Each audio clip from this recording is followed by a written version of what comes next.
Hi, welcome friends. Telugu మిత్రులందరికీ హోలీ శుభాకాంక్షలు. Happy to Holi to all of you. So I'm very happy. మరొక హోలీ జరుపుకుంటూ మనం మీట్ అవుతున్నాం. ఇలా ఎన్ని హోలీలు మీట్ అవ్వగలిగితే అంత మంచిది, బాగుంటుంది. I'm very happy. So first of all మీ అందరికీ కూడా ఆరోగ్య ఐశ్వర్యాభివృద్ధి కలగాలని భగవంతుని ప్రార్థిస్తున్నాను. అయితే హోలీ మార్చిలో కదా ఉంటుంది. జనరల్గా మార్చి నెల కొద్దిగా సబ్డ్యూడ్గానే ఉంటాయి మార్కెట్లు. హోలీ నెల మార్చి నెల కదా, మార్కెట్లు సబ్డ్యూడ్గా ఉంటాయి. అంటే కొంచెం లో లో లో లెవెల్లో ఉంటాయి. కానీ ఈసారి కొంచెం అన్యూజువల్గా ఎక్కువ లో లెవెల్లో ఉంది. జనవరిలో డిసెంబర్ జనవరిలో రికవరీ వచ్చింది కొద్దిగా. అది మెయింటైన్ అవుతుందని అనుకుంటే అక్కడి నుంచి మళ్ళీ పడిపోయింది. సో వెరసి 24,000 నుంచి 22,000కి వచ్చేసింది. ఆల్మోస్ట్ 24,000 చిల్లర. 24,800కి కూడా వెళ్ళింది కదా. 24,800 దాకా వెళ్ళి మళ్ళీ ఫైనల్గా 22,000 22,400 లెవెల్లో సెటిల్ అయింది. So what happened in between ఈ జర్నీ ఏంటంటే, మీకు 2023 చూడండి, index Nifty, journey of Nifty 2023, 2024, 2025 Nifty ఇక్కడ 17,000 చిల్లర ఉంది. 17,000 ప్లస్ ఆర్ మైనస్. 24లో 22,000 ప్లస్ ఆర్ మైనస్. 25లో 22,000 ప్లస్ ఆర్ మైనస్. అంటే లాస్ట్ హోలీ నుంచి ఈ హోలీకి నిఫ్టీలో పెరుగుదల లేదు. బాగుంది కదా. 23, 24 మధ్యన మాత్రం మంచి ప్రోగ్రెస్ వచ్చింది. 17,000 నుంచి 22,000కి వచ్చింది. అప్పుడు కూడా డౌనే. 2023లో మార్కెట్లు బాగా డౌన్ అయ్యాయి. 2023లో కొంచెం మార్కెట్లు డౌన్లోనే నడిచాయి. డౌన్లో నడిచి అక్కడి నుంచి నెక్స్ట్ ఇయర్కి వచ్చేటప్పటికి 1 ఇయర్లో 5,000 పాయింట్స్. అంటే 17,000 ఎక్కడ, 22,000 ఎక్కడ చూడండి. More than 10%. మోర్ దాన్ 10% ఏంటి, సారీ 5,000 కదా. 17,000కి 5,000 వచ్చిందంటే 3 17 54, 28% పెరిగింది. 1 ఇయర్లో 28% పెరిగింది నిఫ్టీ. అది యాక్చువల్గా టర్నింగ్ పాయింట్. అయితే అది 22,000ల్లో 26,000 అయిపోయింది. అంటే 17,000 నుంచి 26,000 అయింది కదా. 2023 నుంచి 24 అక్టోబర్ వరకు, సెప్టెంబర్ వరకు తీసుకుంటే ఆ కాలం సంవత్సరన్నర కాలం. ఆ సంవత్సరన్నర కాలంలో 17,000 26,000 అయింది. 17,000 26,000 అవటం అంటే ఎంత పెరిగిందో చూడండి. 17,000ల్లో 26,200 అయింది కదా. అంటే ఇక్కడ 9,000 రూపాయలు, 9,000 పాయింట్లు పెరిగింది. 17,000 నుంచి 17,000కి 9,000 పెరిగింది. అంటే చూడండి ఎంత పర్సంటేజ్ వచ్చిందో చూడండి.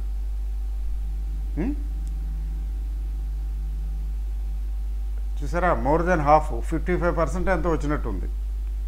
17 ఆర్లు.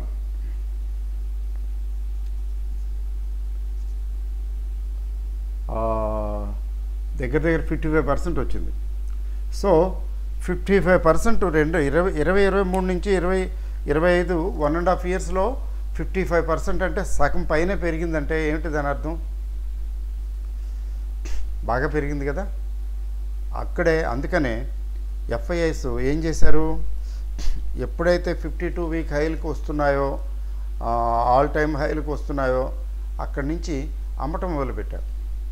వాళ్ళు అమ్మటం మొదలుపెట్టినా కానీ ఆగల, అయినా పెరుగుతూనే వచ్చింది. పెరుగుతూ పెరుగుతూ పెరుగుతూ ఫైనల్గా తగ్గటం మొదలుపెట్టింది. వీళ్ళు అమ్మటం మాత్రం చాలా కాలం నుంచి మొదలుపెట్టారు, తగ్గటం మాత్రం రీసెంట్గా తగ్గటం మొదలుపెట్టింది. ఇది మామూలే. ఎఫ్ఐఎస్ అమ్మటం గురించి మనం పట్టించుకోవాల్సిన అవసరం లేదు, అంత సీరియస్గా తీసుకోవాల్సింది ఏమీ లేదు. ఎందుకంటే మీరు కరోనా టైంలో అమ్మారు, మళ్ళీ కొనేశారు, గట్టిగా కొన్నారు ఈసారి. తర్వాత 21-22లో నేను స్టాటిస్టిక్స్ చూస్తున్నాను. 21-22 టైంలో 3,06,000 కోట్లు ఏమో అమ్మారండి సుమారుగా. ఇప్పుడు 24-25 టిల్ డేటు 2,90,000 చిల్లర సుమారుగా, ప్లస్ ఆర్ మైనస్. అంటే ఇంతకన్నా ఎక్కువ అమ్మారు అప్పుడు. 2021, 2022లో ఇంతకన్నా ఎక్కువ అమ్మారు. అంతేకాకుండా అక్కడ 21-22 టైంలో అంత 21 వరకు బాగా పెరిగింది కదండి. చాలా జాగ్రత్తగా నోటీస్ చేయండి ఈ విషయం. కరోనా తర్వాత 2024 దగ్గర నుంచి రికవరీ స్టార్ట్ అయ్యి 2025 అదే 2020 కరోనా వచ్చింది కదా, మార్చి ఏప్రిల్ వరకు తగ్గింది. ఏప్రిల్ నుంచి పికప్ అయింది. బట్ సిగ్నిఫికెంట్గా పికప్ అయింది జూలై నుంచి. 2020 కరోనా సంవత్సరంలో జూలై నుంచి పికప్ అయ్యి అక్కడి నుంచి వెనక్కి తిరిగి చూడకపోయేటప్పటికి 21 సెకండ్ హాఫ్కి వచ్చేటప్పటికి బాగా పెరిగాయి. వాళ్ళు ఏం చేశారు, అక్కడ అమ్మటం మొదలుపెట్టారు, గట్టిగానే అమ్మారు.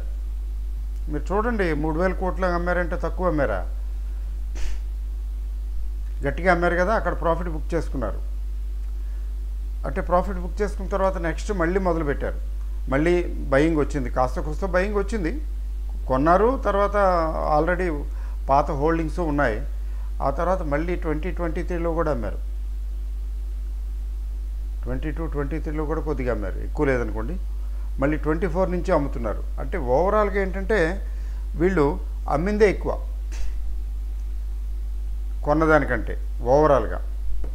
ఇప్పుడు మళ్ళీ అమ్ముతున్నారు కదా, ఇవన్నీ కలుపుకుంటే వాళ్ళు అమ్మింది ఎక్కువ, కొన్నది తక్కువ. బాగుంది.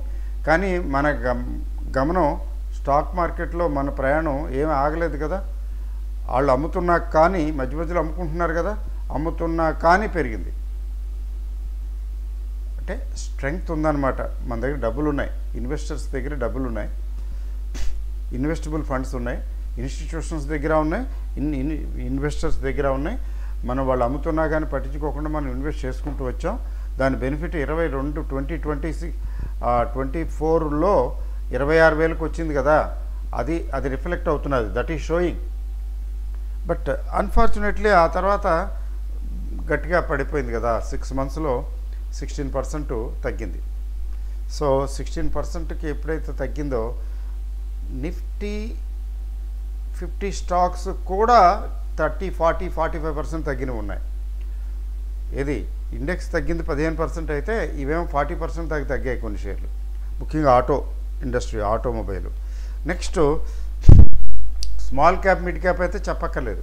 కొన్ని 60%, 70%, 80% ఎగిరిపోయినాయి. కొందరికి 30%, 40% ఎగిరిపోయినాయి. కొందరికి 20% ఎగిరిపోయినాయి. Depending upon the stock. అది ఇండివిజువల్ స్టాక్స్ అట్లా వచ్చినాయి. దీన్ని అర్థం ఏమిటంటే మార్కెట్లు తగ్గుతూ పెరుగుతూ ఉంటాయి.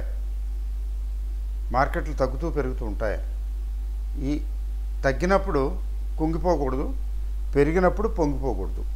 పెరిగినప్పుడు కొంచెం తలకట్లాగా పార్షియల్గా ప్రాఫిట్ బుకింగ్ నేర్చుకోవాలి. పార్షియల్ ప్రాఫిట్ బుకింగ్ ఎలా పెరిగిందని, ఇంకా ఇంతకన్నా పెరగదని ఏంటండి గ్యారంటీ?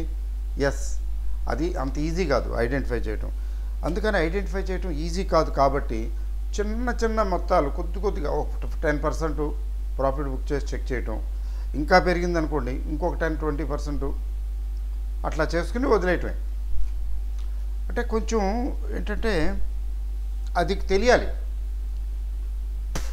ముఖ్యంగా లిక్విడిటీ ఇష్యూ ఉన్నవాళ్ళు ఖచ్చితంగా కొంచెం చేయాలి. అది చెప్పలేదు నేను. I'm planning. ఇది ప్రతి ఇన్వెస్టరు నేర్చుకోవాలి. కొంత వాళ్ళ నెట్వర్క్ ఇంకా బాగా బెటర్గా ఉంటుంది, ఇంప్రూవ్ అవుతుంది.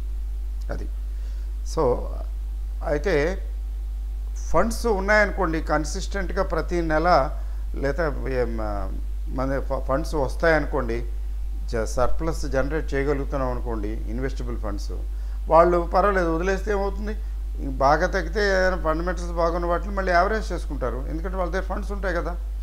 ఎవరైతే తన దగ్గర ఉన్నటువంటి ఫండ్స్ అన్నీ ఇన్వెస్ట్ చేసేస్తారో వాళ్ళు మాత్రం విధిగా పీక్ టైమ్స్లో కొంచెం ప్రాఫిట్స్ బుక్ చేసి డబ్బులు దగ్గర పెట్టుకోవటం నేర్చుకోవాలి.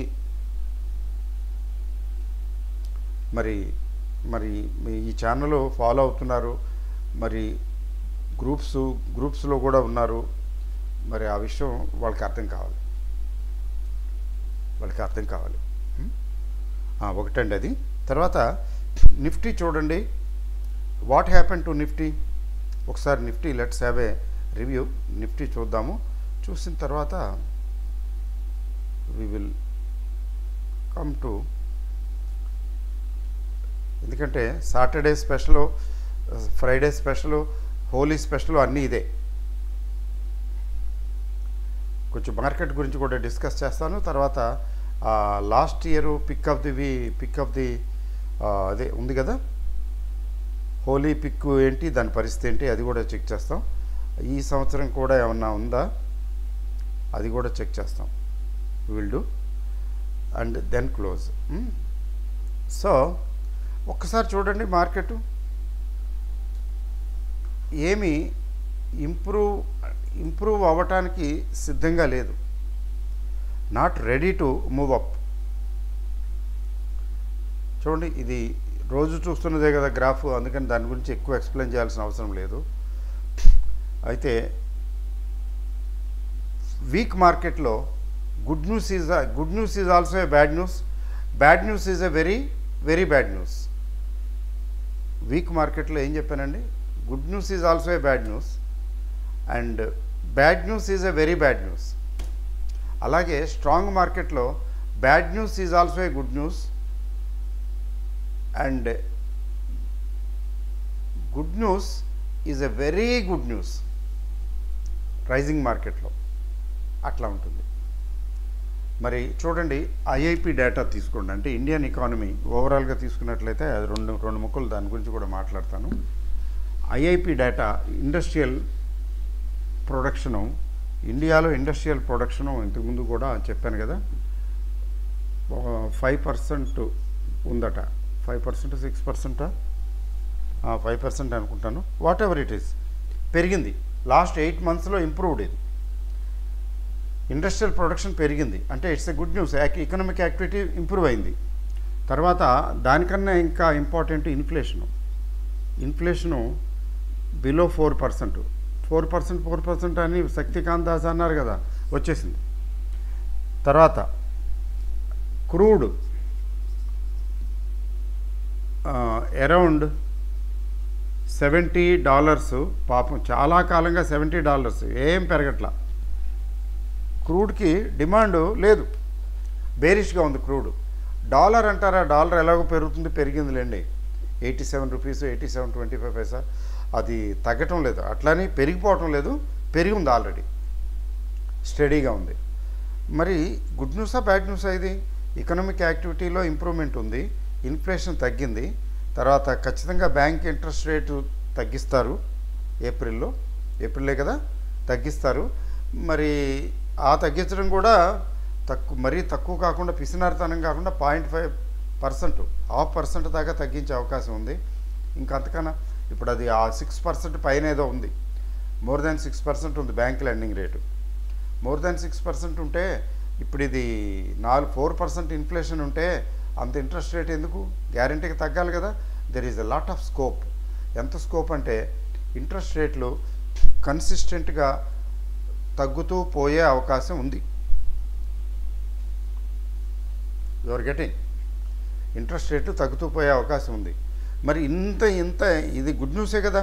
But why markets are falling, markets are not recovering. నిన్న అసలు రికవర్ అవ్వలేదు. రికవర్ అవటం ఏంటి, నేను తగ్గింది, పెరగాల్సింది పోయి. మరి అఫ్కోర్స్ క్షమించేద్దాం. ఎందుకు క్షమించేద్దాం అంటే సెటిల్మెంట్ రోజు కదా, వీక్లీ సెటిల్మెంట్ నిఫ్టీకి. సెటిల్మెంట్ రోజున వాళ్ళు కావాల్సిన విధంగా మార్కెట్ని నడిపిస్తారు. అదొక రీజను నేను అనుకోవటం. మరి ఇవాళ ఏమో సెలవు, ఫ్రైడే ఏమో హోలీ పుణ్యం అని సెలవు వచ్చింది. మరి మండే కదా, ఎట్లా ఉంటుందనేది చూడాలి. బట్ ఇట్లా ఉండటానికి ఎందుకంటే అలా ఎందుకు ఉందండి అంటే మీకు గ్లోబల్గా బాగోలేదు, గ్లోబల్ కండిషన్స్ బాగోలేవు. ముఖ్యంగా అమెరికా ఈజ్ ఇన్ టర్మాయిల్. ఎవరో మిత్రుడు చెప్పాడు 25 రోజుల్లో అమెరికన్ ఇది మన ఇది ఉంటుంది కదా, అమెరికన్ మార్కెట్ 15% తగ్గిందని, 13% ఎంతో తగ్గిందని. ఏది ఒక నెల రోజుల్లో. చాలా ఘోరం కదండి. అడ్వాన్స్ డిక్లైన్ రేషియో చూడండి, అడ్వాన్స్ డిక్లైన్ రేషియో 820:1790. అంటే అర్థం ఏంటి, ఈ న్యూస్ ఏమాత్రం తీపిగా అనిపించలేదన్నమాట. చెరుకు అయ్యా తినవయ్యా, తీపిగా ఉంటుందంటే అబ్బాయి ఈ చెరుకు ఏంటో ఉప్పుగా ఉంది, ఈ చెరుకు ఏంటో బాగోలేదు అంటున్నారు. అంటే దాని అర్థం ఏంటి, బ్యాడ్ టైం కాబట్టి అలా జరుగుతున్నది. ఏమండి, ఈరోజు మార్కెట్ నడుస్తుంది కదా. ఈరోజు మార్కెట్ మన మార్కెట్ లేదు కానీ గ్లోబల్ మార్కెట్లు నడుస్తున్నాయి కదా. ముఖ్యంగా అమెరికన్ మార్కెట్, రాత్రి వచ్చే అమెరికన్ మార్కెట్ని బేస్ చేసుకుని ఉంటుంది. నిన్నైతే కొంచెం ఇంప్రూవ్ అయింది ఇది నాస్డాక్. మరి ఈరోజు ఎలా ఉంటుందో చూడాలి. పెద్ద ఇంప్రూవ్మెంట్ ఏం లేదు, కొద్దిగా. యూరోపియన్ మార్కెట్స్ ఈరోజు బాగున్నాయి, అన్నీ అరౌండ్ 1% పెరుగున్నాయి. నిఫ్టీ 120 పాయింట్స్ అప్పట. నిలుస్తుందో లేదో, వస్తుందో లేదో తెలియదు. ఈరోజు అమెరికన్ మార్కెట్ కూడా చూడాలి. ఈరోజు అమెరికన్ మార్కెట్ కూడా బాగుంటే బహుశా దీని ఇంపాక్ట్ మన ఇండియన్ మార్కెట్ మీద ఉంటుంది. కొద్దిగా positive opening, at least opening gap up opening వచ్చే అవకాశం ఉంది. కానీ ఇప్పుడే it is too early to predict. ఎందుకని టూ ఎర్లీ అంటే అమెరికన్ మార్కెట్ ఇంకా రావాలి కదా, ఓపెన్ అవ్వాలి కదా. దీన్ని బేస్ చేసుకుని ఉంటుంది, అంతవరకు బాగానే ఉంది. బట్ ప్రాక్టికల్గా global markets are under stress. ఎందుకని, because of Trump's activism. Trump జరూరత్ సే జాదా అంటారు కదా, అవసరాన్ని మించి యాక్టివ్గా ఉన్నాడు. తర్వాత ఆయన పాలసీలు ఆయనకే అర్థం కావట్లేదు, హీఈస్ కన్ఫ్యూజ్డ్. మరి ఏం ఆలోచిస్తూ ఆ డెసిషన్స్ తీసుకుంటున్నాడో, లేకపోతే ఏ మహానుభావుడు సలహా ఇస్తున్నాడో తెలియదు, కానీ ఈజ్ నాట్ డూయింగ్ రైట్. మరి ఏప్రిల్ 2 ఒకటి డెడ్ లైన్ ఉంది టారిఫ్ల గురించి, ముఖ్యంగా ఇండియాకి సంబంధించి. యూరప్ మీద విరుచుకుపడ్డాడు, వైన్స్ వాటి మీద మీరు ఇష్టం వచ్చినట్టు వేసేస్తున్నారు టారిఫ్, అసలు యాక్చువల్గా మీ మీద నేను ఇంకా వేసేస్తాను, అసలు మీరు అంతా ఇలాంటి వాళ్ళు అలాంటి వాళ్ళని డైరెక్ట్గా కన్ఫ్రంటేషను. యూరప్ అమెరికా ఎప్పుడు కూడా అలైజ్, నా కోసం నీకు నేను, నాకు నువ్వు అన్నట్లుగా ఉండేది. ఈ ట్రంప్ గారు ఆ మాహోలు, ఆ వాతావరణాన్ని చెడగొట్టేస్తున్నాడు. సో యూరప్తో పడటం లేదు, మెక్సికోతో అసలు పడదు, ఎప్పుడూ పడదు, కెనడాతో కూడా పడటం లేదు. మరి నైబర్స్ తోటి జాగ్రత్తగా ఉండకపోతే ఇబ్బందే. మనం ఉన్న ఇల్లు కూడా, మన ఇల్లు కూడా మనం ఎక్కడైతే ఉంటున్నామో అక్కడ మన నైబర్స్ తోటి గొడవలు పడుతున్నాం అనుకోండి, గొడవల్లో ఉన్నామనుకోండి, that's not going to do well, that's not good. అది పరిస్థితి. ఆయనకి అది అర్థం కావటం లేదు. చైనా అయితే డైరెక్ట్గా చెప్పింది, నీకు ఏ వారు కావాలో చెప్పు, నేను రెడీ అంటున్నాడు. టారిఫ్ వారా, నేను రెడీ. డైరెక్ట్ వార్ చేసుకుందామా చెప్పు, నేను రెడీ అంటున్నాడు. నోరు మూసేశాడు ట్రంప్ దెబ్బకి. రియాక్ట్ అవ్వలా, ట్రంప్ ఏం మాట్లాడలే దానికి. నువ్వు వారు ఏ రకమైన వారు కావాలంటే ఆ రకానికి మేము సిద్ధంగా ఉన్నాం, చూసుకో, కాసుకో అంటుంది చైనా. ఇంకేమిటి పరిస్థితి? ఇక్కడ చైనా, యూరప్, రష్యా ఎప్పుడు కూడా ఇన్వెర్టరేట్ ఎనిమి. మరి ఎంత ఇందరితో పెట్టుకుంటే అందరితో పెట్టుకుంటే ఒక పక్కన ముస్లింలు తిట్టేస్తుంటాడు, తిట్టేశాడు కూడాను. అంటే ముస్లింలు తిడితే మరి ముస్లిం కంట్రీస్ మామూలుగానే చాలా కోపం అతనంటే. తిడితే ఎవరు ఊరుకుంటారండి? తిడితే ఎవరు ఊరుకోరు. Even a beggar reacts. మరి అందరికీ విరోధంగా ఉండి ఏంటి సాధిస్తాడు? అంతకన్నా ఎక్కువ మనం డిస్కస్ చేయాల్సిన అవసరం లేదు. Because of that markets are struggling. రెండోది ఏంటంటే ఏప్రిల్ 2 మళ్ళీ డెడ్ లైన్ ఏదో చెప్తున్నారు కదా, అందుకని ఏప్రిల్ 2 వరకు పెద్ద మార్పులే ఉండవు మార్కెట్లో అని అనిపిస్తున్నది. పెద్దగా తగ్గకపోవచ్చు, పెద్దగా పెరగకపోవచ్చు. ఎంత 300-400 పాయింట్స్ అంతే. 300-400 పాయింట్స్ అటో ఇటో అవుతుంది అంతే. అంతకని ఎక్కువ నేను అనుకోవట్లేదు. పోనీ మ్యాక్సిమం 500 వేసుకోండి. మార్చ్ అంతా కూడా ఈ 22,000, 22,600, 800 ఏదో ఉంటుంది కదా, ఆ రేంజ్ అట్లా అనిపిస్తుంది. లేదండి ఈ న్యూస్ గుడ్ న్యూస్ కదా, ఈ గుడ్ న్యూస్కి మార్కెట్లు రియాక్ట్ అయ్యి స్పందించి కొద్దిగా పెరుగుతాయి అంటే పెరుగుతాయేమో ఎట్ ది మోస్ట్. మళ్ళీ అది కూడా ఎంత పెరుగుతాయి? పెరిగినా మళ్ళీ అక్కడ నిలబడతాయని ఏం లేదు. ఇవన్నీ ఉన్నాయి factors. Okay, so next I will come to మనం ఎప్పుడండి లాస్ట్ హోలీ ఎప్పుడు 25న ఎప్పుడో వచ్చింది కదండి, 25th కదండి. లాస్ట్ ఇయర్ 25వ తారీఖు వచ్చింది. ఈసారి హోలీ 10 రోజుల ముందు వచ్చేసింది, 11 రోజులు. అప్పుడు ఏ షేర్ని డిస్కస్ చేసామో మీకు గుర్తుందండి? ఏదో షేర్ చెప్పాం. ఏంటి ఆ షేర్ అంటే PNB, Punjab national bank, 122 rupees చెప్పాం. ఇప్పుడు ఎంత ఉందో తెలుసండి? 87 రూపీస్ ఉంది. అంటే almost 30% down. That is stock market. అందుకే కదా సెబీ వారు చెప్తారు, డిస్క్లైమర్ చెప్పండి, మీరు దేవుళ్ళు కాదు, డిస్క్లైమర్ చెప్పండి, ఈక్విటీస్లో రిస్క్ ఎక్కువ అని చెప్పండి, లేకపోతే ఊరుకోము. చూసారా, 122 దగ్గర మనం డిస్కస్ చేసాము ఈ షేరు. ఇవాళ 87 ఉంది. అంటే ఇది పరిస్థితి ఏంటి? మార్కెట్లు బాగుంటేనే మన గొప్పతనం ఏం లేదు. నేను చెప్పినా ఇంకొకరు చెప్పినా ఆ పీరియడ్ చెప్పిన తర్వాత ఆ పీరియడ్లో మార్కెట్లు బాగుంటే నెక్స్ట్ పీరియడ్ వచ్చే టైంకి ఇది బాగుంటుంది. ఫండమెంటల్ బాగున్నా ఉపయోగం లేదు. మీకు for example Punjab national bank state bank తర్వాత నంబర్ 2 పొజిషన్ మీకు తెలిసే ఉంటుంది. పబ్లిక్ సెక్టార్లో సెకండ్ బిగ్గెస్ట్ బ్యాంక్ పిఎన్బి. తర్వాత కొంచెం ఎన్పిఎస్ అవి వాటి వల్ల ఇబ్బంది పడినా నిలదొక్కుని బాగా వచ్చింది, పైకి వచ్చింది. ఇబ్బందులను ఎదుర్కొన్న ఇబ్బందుల నుంచి అధిగమించి ఏమండి నిలదొక్కుంది. కానీ ఏమైంది ఫైనల్గా? చూడండి, పంజాబ్ నేషనల్ బ్యాంకు నేను చూపిస్తున్నాను. ఇది చూడండి, ఈ Punjab national bank lowest almost. దీని హై ఎంత అండి అంటే 140 దగ్గర ఎంత ఉంది దీని హై. ఏది 2024లో దీని 140 దాకా వెళ్ళింది హై. ఆ తర్వాత పడుకుంది. పిఎస్యూస్ అన్నీ పడుకున్నాయండి. పిఎస్యూస్ అన్నీ కూడా దెబ్బతిన్నాయి. మంచి బ్యాంకులు, మంచి గుడ్ పెర్ఫార్మింగ్ కంపెనీస్ కూడా బ్యాంక్స్లో కూడా బయింగ్ రావటం లేదు.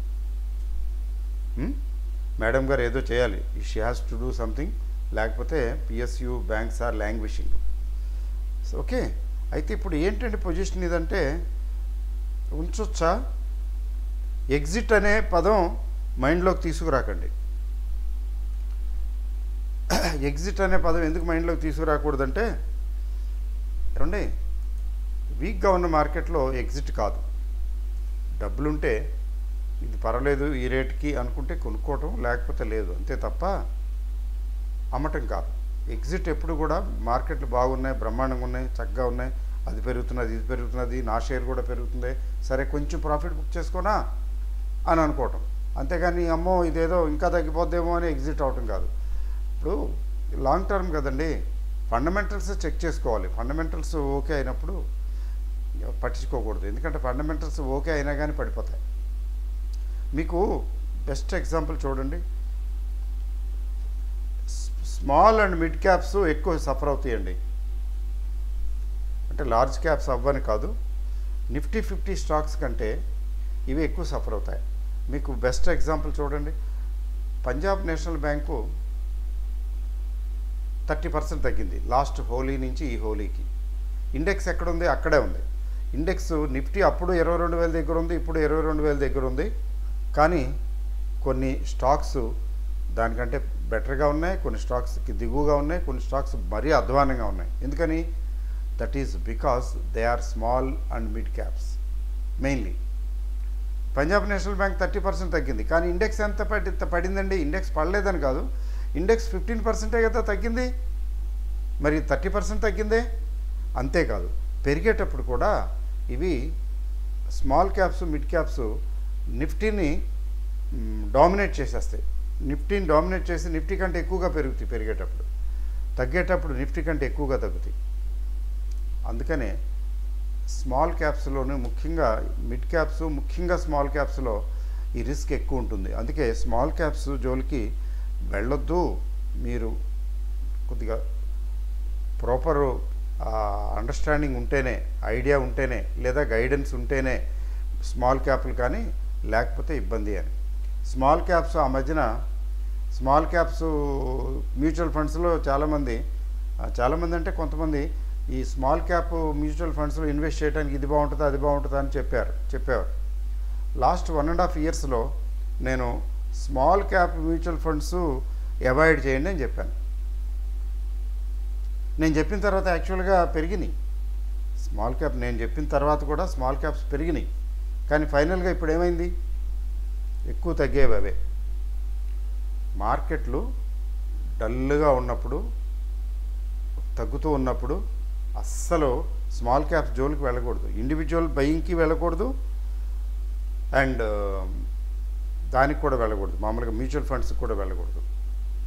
You have to park the funds with actually కొద్ది హైబ్రిడ్ మ్యూచువల్ ఫండ్స్. ఎందుకంటే ఇక ఎన్ని రోజులు ఉంటుందో తెలియదునా అనే పరిస్థితి ఉన్నప్పుడు, ఇప్పుడు నిజంగా అదే పరిస్థితి. ఎన్ని రోజులు ఉంటుందో అర్థం కావట్లేదు. 1 month 2 months అయితే పర్వాలేదు, అంతకుమించి అయితే మాత్రం గగ్గోలు పెట్టేస్తారు జనం.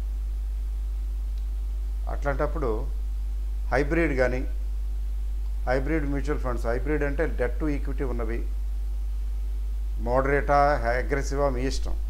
అదర్వైజ్ సెకండ్ ఆల్టర్నేటివ్లీ ఇవి ఏవి multi cap. So multi cap అంటే గుర్తుకొచ్చింది. సో ఈ మంత్ ఎండ్కి మల్టీ క్యాప్ కోర్సు లాంచ్ చేయబోతున్నాను. Not small cap. Small cap is not appropriate for this season. Multi cap చేయబోతున్నాను. కొద్దిగా షార్ట్ టర్మ్కే, ఎక్కువ లాంగ్ కాదు, షార్ట్ టర్మ్కి. కావాలంటే లాంగ్ ఉంచుకోవాలనుకున్న వాళ్ళు ఉంచుకోవచ్చు. మల్టీ క్యాప్ ఎందుకంటే యాక్చువల్గా చాలా ఇంపార్టెంట్. మల్టీ క్యాప్ ఎందుకంటే ఇప్పుడు స్మాల్ క్యాప్ నాట్ అడ్వైజబుల్, ఎంత టైం పడుతుందో కూడా తెలియదు. ఇప్పుడు సెక్టర్స్ తీసుకున్నట్లయితే IT sector going down and out అని చెప్పను, కానీ డౌన్. ఆటోమొబైల్ ఎప్పటి నుంచో పడుకొని ఉంది. ఇవి ఏప్రిల్ నుంచి ఏమైనా రికవర్ అవుతాయా?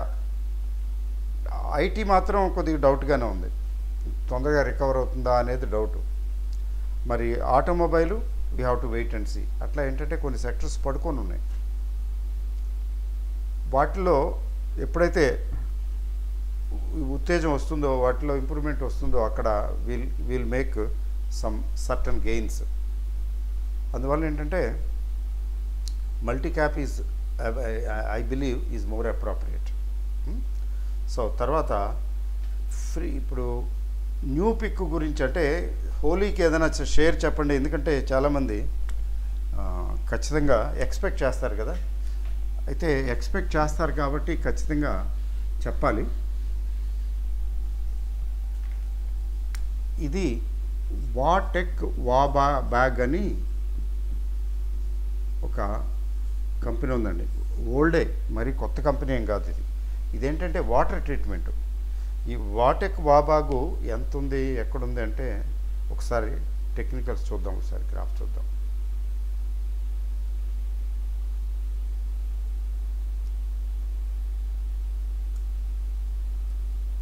వాటెక్ వాబాగు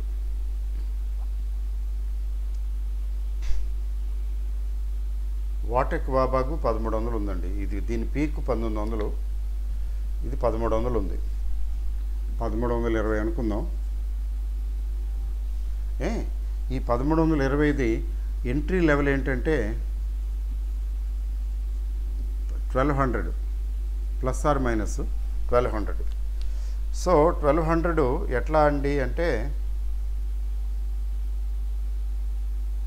ఇదిగోండి, ఇది లో, ఈ లో తీసుకుంటున్నాను నేను. ఇంతకుముందు వచ్చిన ప్రీవియస్లో ఒకసారి వచ్చింది, ఆ లో తీసుకుంటున్నాను. దీన్ని 12 months 2 years తీసుకున్నాను అనుకోండి, ఇంకొంచెం క్లియర్గా తెలుస్తుంది. ఒకసారి చూడండి, మీరు కూడా చూడండి. వాటెక్ వాబాగ్ ఇది వాటెక్ వాబాగ్ 1200 దగ్గర సపోర్ట్ ఉంది, చూసారా? 1200 దగ్గర సపోర్ట్ ఉంది. అందుకని 1200 రేంజ్లో ఎంటర్ అవ్వచ్చు. అది మీ ఇష్టం, ఎట్ యువర్ ఓన్ రిస్క్. ఇప్పుడు 1200 ఉంది. ఇప్పుడు నెక్స్ట్ హోలీకి ఇది 1200 ఉంటుందా, 1800 ఉంటుందా, 900 ఉంటుందా, దట్ వీ కాంట్ సే కదా. ఎందుకని? Markets are markets. ఈ మార్కెట్లు ఎవరు చెప్పు చేతుల్లో ఉండవు. కాబట్టి ఎట్ యువర్ ఓన్ రిస్క్ మీరు ఇన్వెస్ట్ చేయాలనుకుంటే చేయండి, లేకపోతే లేదు. But you are doing at your own risk. Market falling మార్కెట్లో ఏదైనా షేర్ చెప్పాలంటే ధైర్యం చాలదు. నిజానికి ఫాలింగ్ మార్కెట్లోనే కొనుక్కోమని అంటారు కదా, కానీ ఫాలింగ్ మార్కెట్లో కాదు కొనుక్కోవాల్సింది, ఫాలెన్ మార్కెట్లో, తగ్గిన మార్కెట్లో, అంతేగాని తగ్గుతున్న మార్కెట్లో కాదు. ఆ విషయం చాలామందికి తెలియదు. కొనేస్తుంటారు, తగ్గింది కదా కొంటున్నాను, ఇంకా తగ్గితే ఏం చేస్తారు, మళ్ళీ ఇంకా తగ్గితే ఏం చేస్తారు, ఎంత అనుకుంటారు. కాబట్టి తగ్గి ఎంతవరకు తగ్గుతుందో తగ్గి ఒక రికవరీ క్లియర్గా కనిపించినప్పుడు అప్పుడు ఎంటర్ అవ్వాలి. అప్పటికి పెరిగిపోద్దేమో అంటే పెరిగితే పెరగనివ్వండి, రూపాయి ఎక్కువ పెట్టి కొనుక్కోండి, పర్వాలేదు. సర్టనిటీ ఉంటుంది కదా, లేకపోతే అది ఎంతకైనా వెళ్ళిపోవచ్చు కదా. మనం చూస్తూ ఉంటాం, తగ్గుతుంది, ఇంకా మళ్ళీ తగ్గుతుంది, ఫైనల్గా ఏమవుతుందండి, will be at the receiving end. అట్లా ఉండకూడదు. ఓకే అండి. సో మార్కెట్లు మండే కొద్ది తెలుస్తాయి, కానీ కొద్ది రికవరీ వస్తుందా రాదా అనేది. బట్ ఫైనల్గా April 2 అదేదో ఉంది కదా, గండం ఉంది కదా, ఆ గండం దాని ప్రభావం తీవ్రం అదే తుఫాను హెచ్చరిక లాంటిది. ట్రంప్ గారు మరి విజృంభిస్తున్నారు కదా, ఎలా ఉంటుందో మనం చూడాలి రియాక్షను. దాన్ని బట్టి మార్కెట్లో ఉండే అవకాశం ఉంది. ఫైనల్గా ఏంటంటే మరొక ఈవెంట్ ఉంది కదా ఏప్రిల్లో. ఏంటంటే అది 2 ఈవెంట్ ఉన్నాయి యాక్చువల్గా. ఏప్రిల్లో ఒకటి రిజల్ట్స్, రెండోదేమో మన అవుట్లుక్. ఏంటి? బ్యాంకు ఇంట్రెస్ట్ రేట్లు, బ్యాంకు వడ్డీ రేట్లు, ఆర్బీఐ వడ్డీ రేట్లు ఏం చేస్తుంది, ఎంత తగ్గిస్తుందిలేండి, ఎంత తగ్గిస్తుంది అనేది చూడాలి. తర్వాత రిజల్ట్స్ ఎలా ఉంటాయి అనేది ఏప్రిల్లో చూడాలి. ఆ తర్వాతే ఒక క్లారిటీ వస్తుంది. ఈలోగా పెరగటాలు తగ్గటాలు లేదా కన్సాలిడేషన్ అక్కడక్కడే రేంజ్లో మూవ్ అవటం ఇవన్నీ జరుగుతాయి. పెద్ద సిగ్నిఫికెంట్గా ఏమి ఉండదు నేను అనుకోవటం. మూవ్మెంటు మ్యాక్సిమం 500 పాయింట్స్ అటో ఇటు, ప్లస్ ఆర్ మైనస్ 500 పాయింట్స్. అయితే బ్యాంక్ నిఫ్టీకి వచ్చేటప్పటికి బ్యాంక్ నిఫ్టీలో ఇంప్రూవ్మెంట్ కనిపించటం లేదు, and it may take some more time. Okay అండి. Happy Holi once again to all of you. I hope, I wish that we will have. ఇప్పుడు ఈ హోలీ బాగుండలేదు, డిస్కరేజింగ్గా ఉంది, కానీ వచ్చే హోలీ చాలా బాగుంటుందని ఆశిద్దాం. ఓకే అండి. Thank you very much and good night.